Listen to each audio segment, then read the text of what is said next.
Assalamualaikum warahmatullahi wabarakatuh. Jumpa lagi dengan saya Pak Suprianto, owner Kebun Anggur Purjakarta, Kebun Anggur Papan Atas, dengan logo anggur merah susu beruang, jangan menyerah, tetap berjuang. Oke para pemirsa, baiklah, kali ini di Pandu Nirwana banyak sekali ya para penggemar anggur saya ya, itu menanyakan, Pak Pri, saya beli anggur di online, saya beli anggur di pinggir jalan, saya beli anggur di tempat orang jualan tanaman, tapi kenapa setelah saya tanam nggak berbuah? Kenapa setelah saya tanam buahnya kecil-kecil dan asem gitu ya, sangat asem, nggak bisa dilayak makan. Nah, para pemirsa, jadi begini pemirsa, sebenarnya semua anggur yang ada di Indonesia itu jenisnya impor, karena di Indonesia nggak ada pohon anggur ya. Jadi dulu awalnya bawaan dari Belanda, terus sekarang ini banyak teman-teman kita yang mendatangkan dari luar negeri. Jadi anggur yang udah lama itu dinamakan anggur lokal ya, atau jenisnya kebanyakan rootstock menurut saya, walaupun juga banyak sekali yang mendatangkan jenis rootstock yang enak dimakan, table grape, anggur meja, atau yang dibuat minuman keras ya, minuman gitu ya, bukan minuman keras, dibuat minuman namanya wine ya. Tuh.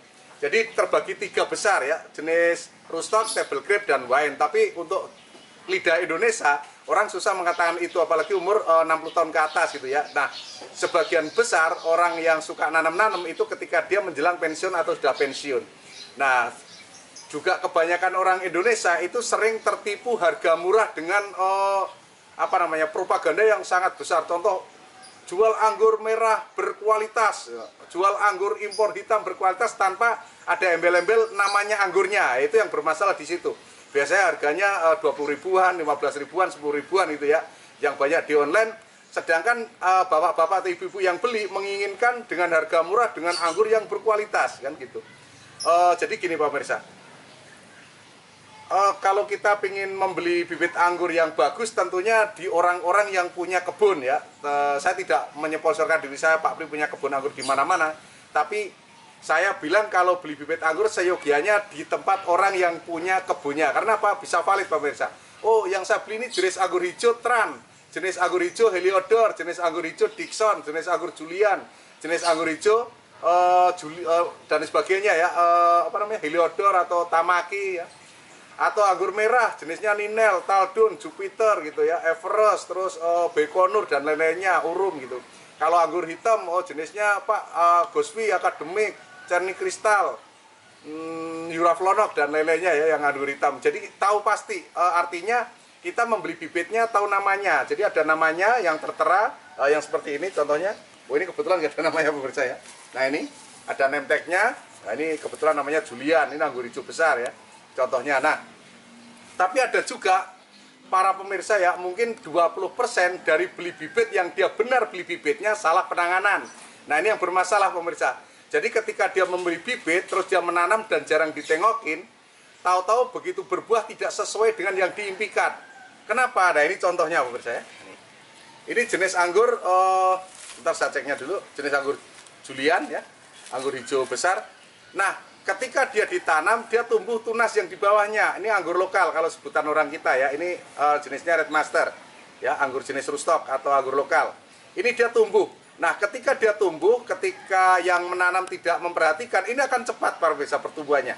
Dia akan membalap yang di atas ya, melampaui yang di atas. Ini yang jenis anggur impor. Nah, ketika ini subur, otomatis ini insya Allah mati para pemirsa.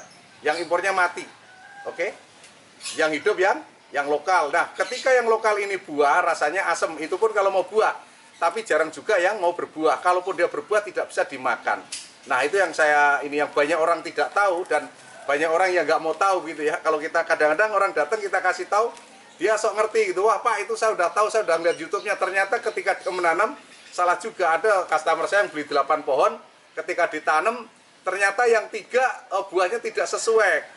Nah, yang 5 bener kan anggurnya impor. Ketika yang 3 dicek sama mas-mas yang kerja ikut saya, ya saya tidak bilang karyawan, saudara-saudara saya dicek di sana.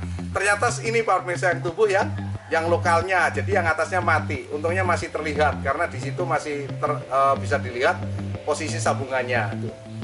Oke, jadi yang perlu diperhatikan adalah di sini Pak pemirsa, bila Anda membeli bibit anggur impor ya, itu biasanya 80% seperti ini. Jadi ada batang lokal, ada batang impor. Kalau Anda membeli tahu-tahu tidak ada sabungan plastik ini, saya yakinkan 80% Anda ketipu Pak pemirsa. Artinya Anda ketipu. Kenapa? Karena kebanyakan anggur yang jenis impor ya, table grape maupun wine, itu sulit untuk keluar akar. Ketika dia ditanam, dia tumbuh tunas ya, tumbuh daun, itu dia akarnya sulit keluar, makanya dia disabungkan.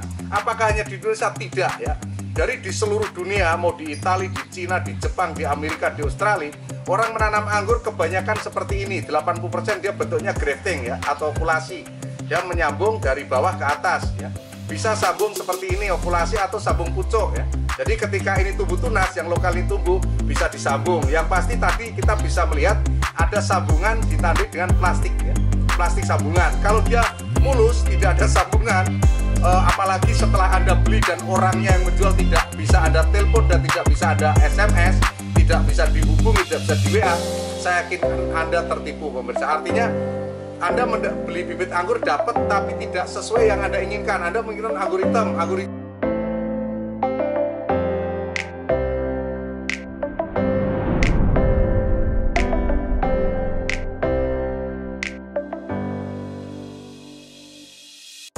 pohon, 3 pohon, 10 pohon boleh ya, nggak harus banyak. Umpamanya Pak, saya pengen nyoba nanam anggur satu aja di Pak Pri, bisa di WA 087 888 700 600 atau datang langsung ke tempat saya, sekalian edukasi, nanya apa aja boleh, gratis. Yang beli hanya bibitnya pemirsa, bisa icip-icip buahnya itu di atas ada, kadang ada buahnya kadang enggak, karena banyak pengunjung di sini apalagi hari Sabtu Minggu.